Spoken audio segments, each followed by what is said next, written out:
Saan ko tilalagay?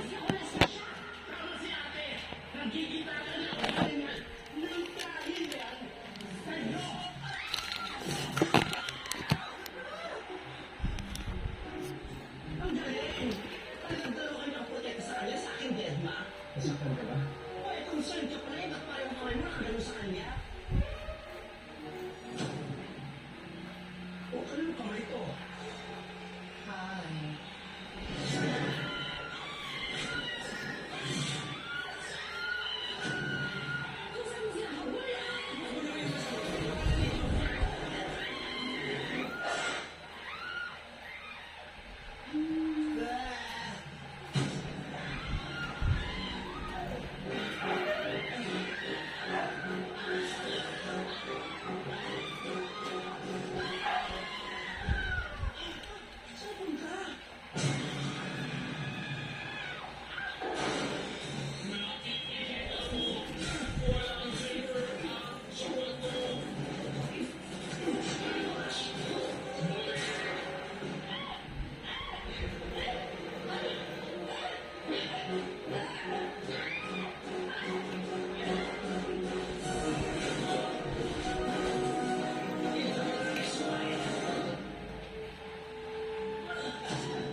Luma na pa yung kanta mo.